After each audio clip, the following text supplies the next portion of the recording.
सर्वांना नमस्कार. स्वागत आहे तुमच्या गोंधन मराठी या चातुर्यकथा या यूट्यूब चॅनलवर. व्हिडिओकडे वळण्यापूर्वी आपल्या चॅनलला लाईक करा, सबस्क्राईब करा आणि बेल आयकॉन प्रेस करा. चला तर आता वळूया आपल्या स्टोरीकडे. गोंधन भाग 4.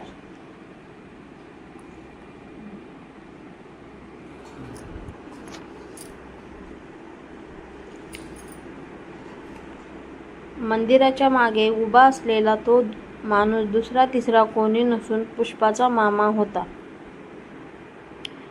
त्याने पुष्पा आणि विश्वासचं सगळं बोलणं ऐकलं होतं.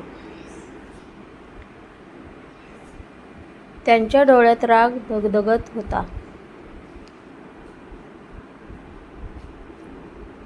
म्हणजे इतकं सगळं झाल्यावरही ही मुलगी त्यालाच भेटते? तो दात ओठ खात तिथून निघून गेला. दुसरीकडे पुष्पा आणि विश्वास अजूनही एकामेकांसमोर उभे होते.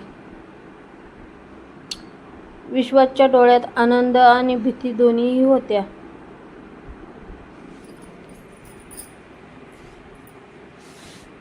पुष्पा, तुला माहिती आहे ना, या प्रेमासाठी तुला खूप काही सहन करावं लागेल. पुष्पा हसली. तुझ्यासोबत असेन तर सगळं सहन करेन. पहिल्यांदाच विश्वासच्या चेहऱ्यावर मनापासून हास्य उमटलं.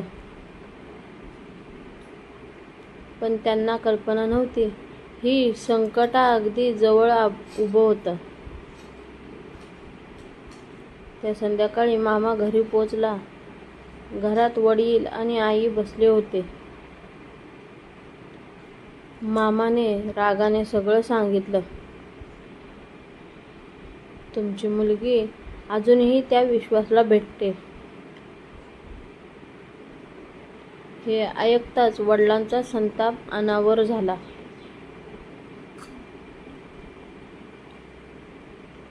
उद्या सकाळीच तिचं घराबाहेर पडणं बंद. आईच्या डोळ्यात अश्रू आले. पण कुणीही पुष्पाचं मन समजून घेण्याचा प्रयत्न केला नाही.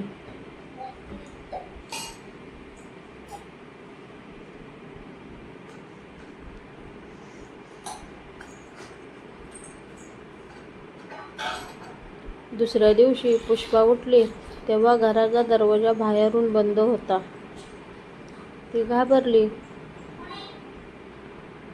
आई, दरवाजा का बंद केलाय? आईने हळू आवाजात उत्तर दिलं. मला माफ कर पोरी, पण तुझ्या वडिलांचा आदेश आहे.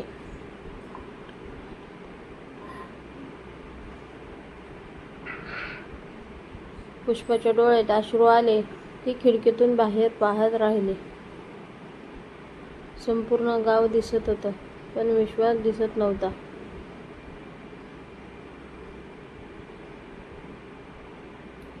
दोन दिवस गेले. ती घरातच बंद होती. विश्वासला काहीच समजत नव्हतं. तो रोज मंदिरात जायचा.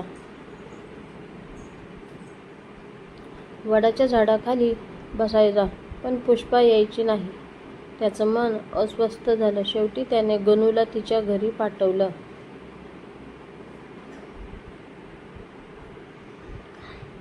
गणू परत आला तेव्हा त्याचा चेहरा गंभीर होता.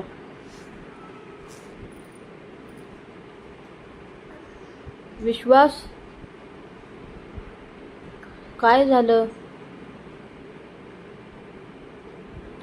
पुष्पाला घरात बंद करून ठेवलंय.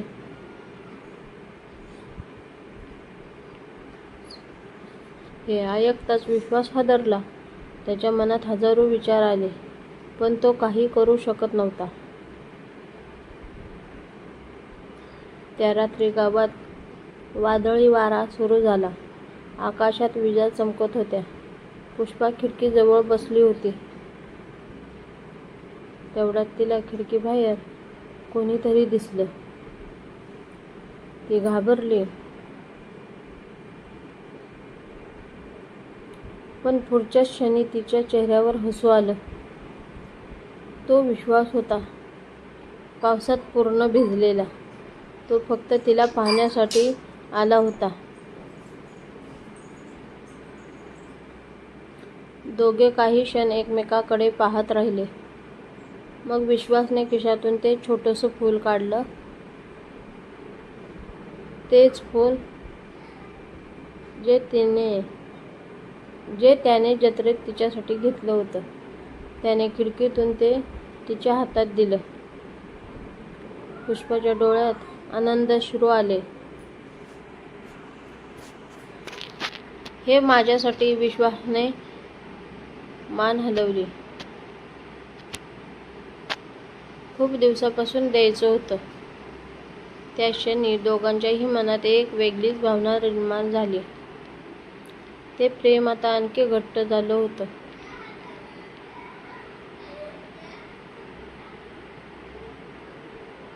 पण अचानक घराच्या अंगणात कोणीतरी ओरडलं, "कोण आहे तिकडे?" तो पुष्पाचा मामा होता. विश्वास दचकला. मामा हातात काठी घेऊन धावत आला. "थांब, आज तुला सोडणार नाही." विश्वास मागे सरकला. पण मामाने त्याच्यावर काठी उगारली.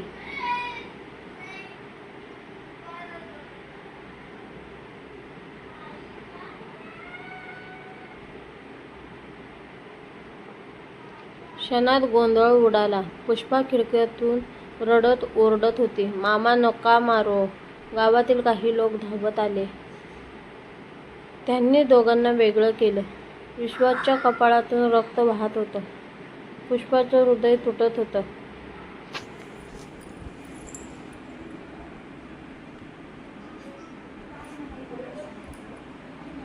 मामा रागाने म्हणाला, "आजपासून जर तू माझ्या भाचीच्या जवळ दिसलास तर जिवंत सोडणार नाही."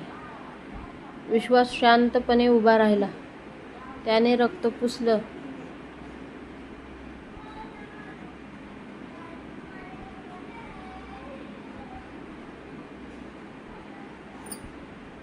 आणि फक्त एकच वाक्य बोलला,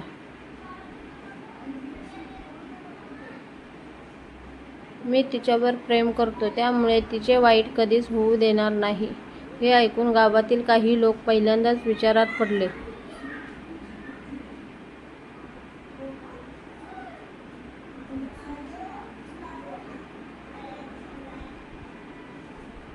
खरंच हा मुलगा वाईट आहे का, की आपणच त्याला चुकीचं समजत आलो आहोत?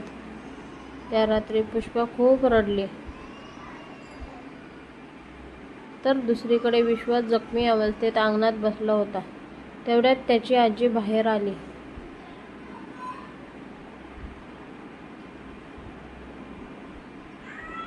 तिने त्याच्या कपाळावर हात ठेवला आणि अनेक वर्षांनी एक रहस्य उघड केलं.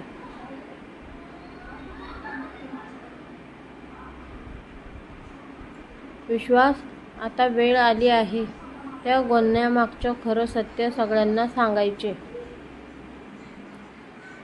हे ऐकताच विश्वासच्या डोळ्यात आश्चर्य उमटलं.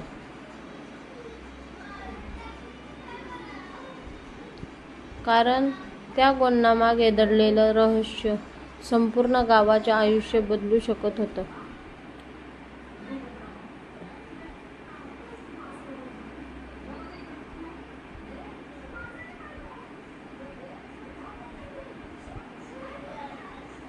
कथा आवडली असेल तर एक लाईक नक्की करा. तुमचे मत कमेंटमध्ये नक्की कळवा. ही कथा तुमच्या मित्रमैत्रिणींना शेअर करा. आमच्या चॅनलवर नवीन असाल तर चॅनलला सबस्क्राईब करा आणि बेल आयकॉन दाबायला विसरू नका. अशा सुंदर प्रेमकथा, भावनिक कथा आणि हृदयस्पर्शी कथा गोष्टीसाठी आमच्यासोबत जोडलेले राहा. धन्यवाद.